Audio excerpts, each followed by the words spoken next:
Excuse me. Dysfunction in D.C. has prompted the State Department to cancel travel plans for top U.S. diplomats this week, citing concerns that foreign adversaries may exploit the crisis unfolding in Washington.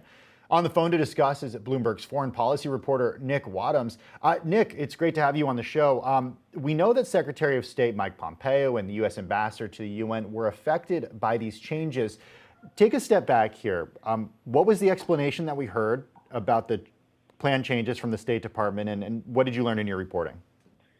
So the State Department told us yesterday, after just a day or so after announcing that the Secretary would be traveling to Belgium, they said he was pulling down that trip because he and other senior officials who had planned trips needed to be in the United States to help with the transition to the Biden administration. That struck us as a little odd because a lot of these officials don't really help with the transition at all. That work is carried out well below their level. So when we started asking around with sources, the picture that actually emerged was there's really a sense of deep unease from the Secretary of State as well as from other officials, Treasury Secretary Steve Mnuchin, for example, that, listen, this is a dangerous time to be away from the United States. Everything that's happening is a sense that, the United States is weakened and distracted, but also that the White House in its current state is not really in a position to be able to handle any national security crisis that should erupt, and they don't want to be out of the country in a situation like that. They want to be here. They want to be able to keep an eye on the president, they didn't feel safe being out of the country because they're concerned that if something happens at home, they need to be here. Nick, contextualize that level of dysfunction for us based on your reporting. How rare is it for the top diplomat in the United States and other cabinet officials to cancel plans because they're concerned about security or concerned about dysfunction at the top? I would say it's extremely rare. It's never a story I've written before in 20 years of reporting. Listen, what we're hearing is essentially a situation where the White House has basically ceased to function as a governing entity. The president is consumed with impeachment, which may happen as soon as today.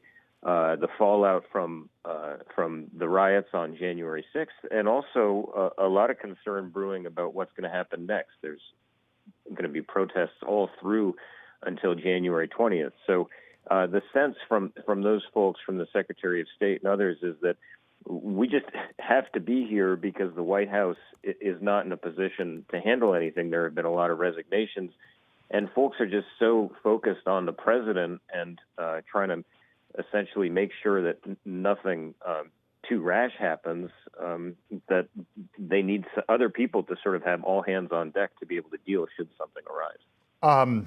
Wow. The turmoil happening here, right? We are 7 days out from the president-elect taking office. We are 7 days removed from the riots on Capitol Hill last week. I'm wondering what this means for the United States' relationship with the rest of the world. Does it stall efforts to push U.S. diplomacy forward? Well, it's a great question. I think what you're seeing is a couple of things. One is just the abject horror that other countries are feeling, that senior leaders from those countries are thinking about as they look at the United States.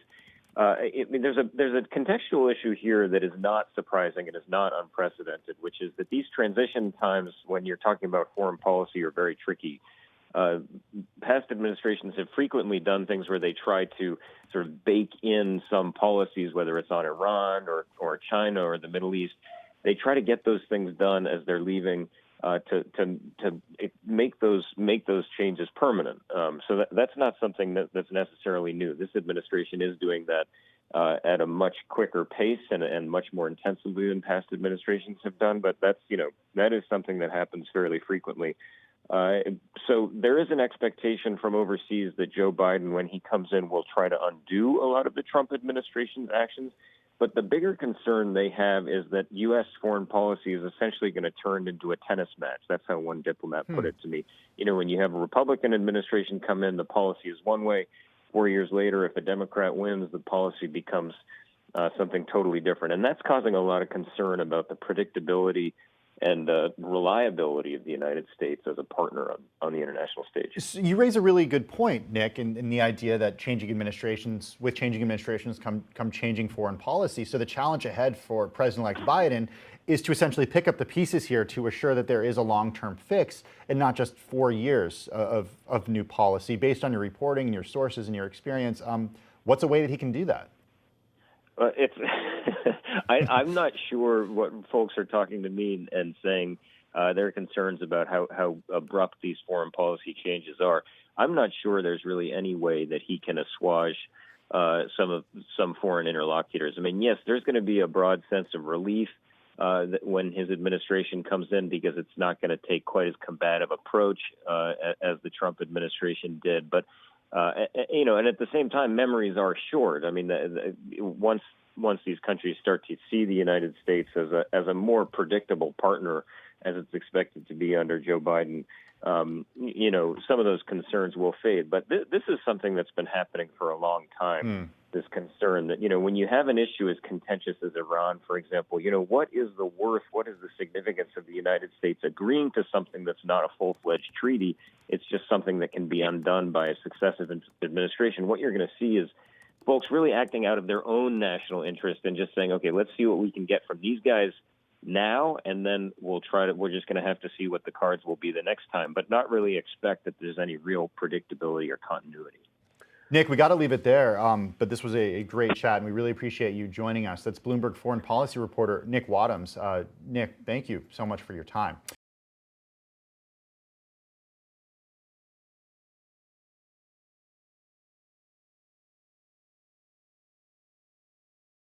The biggest stories the moment they happen from around the globe. Subscribe to Bloomberg Quick Take now for insight in an instant.